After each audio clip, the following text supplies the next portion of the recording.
I was talking with the pediatric oncologist on call that night, and I kept asking her what Claire's chances were, and she kept saying 20%, 20%, 20%, and then she would talk about the possibility of Claire not even getting through the night.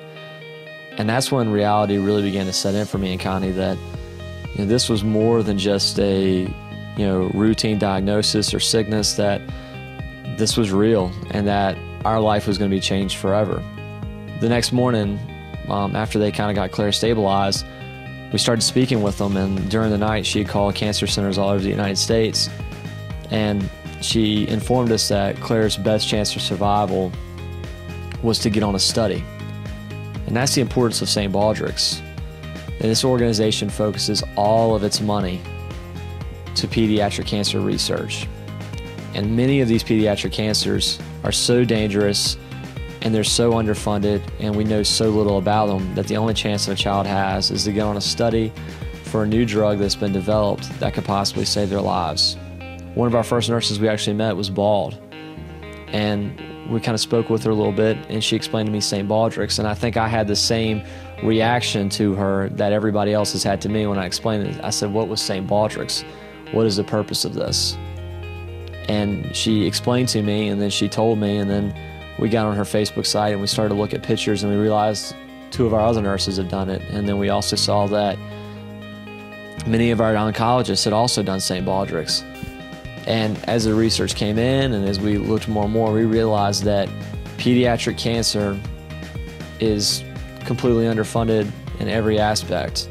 And St. Baldricks gives all of their money, and they're a phenomenal organization. And we just realized that the importance of it and supporting this organization, that even though Claire's cancer was not cured by the study that she was on, that study's no longer open.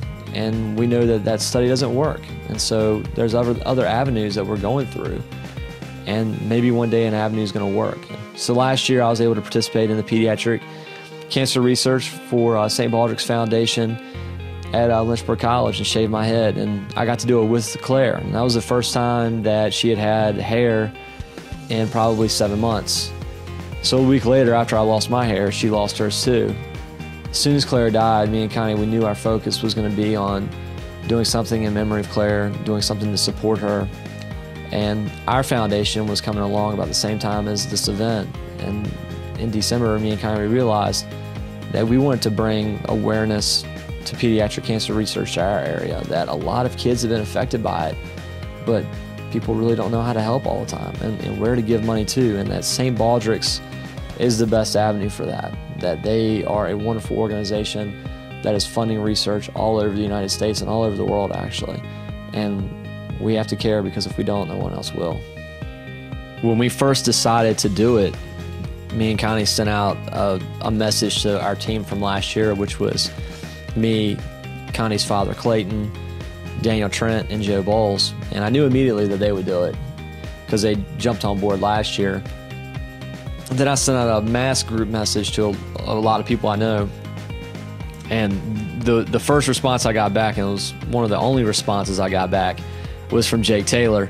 And he's like, I'm in. And he signed up, and his brother posted on his Facebook, is this legit?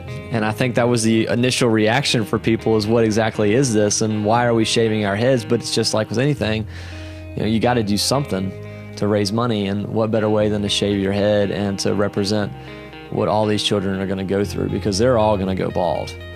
To have other people step in when the momentum began to gain and people get excited about the fact that they were doing something for a great cause, it was really awesome. And many of the people we knew personally, but a lot of them we really didn't have a deep connection with. And so to have people that knew of us and we kind of knew of them, and to come together in that realm for a great cause was really rewarding, and it was also a blessing, I think, to everybody involved, to see such a diverse group of people come together to do such a great thing for a special cause.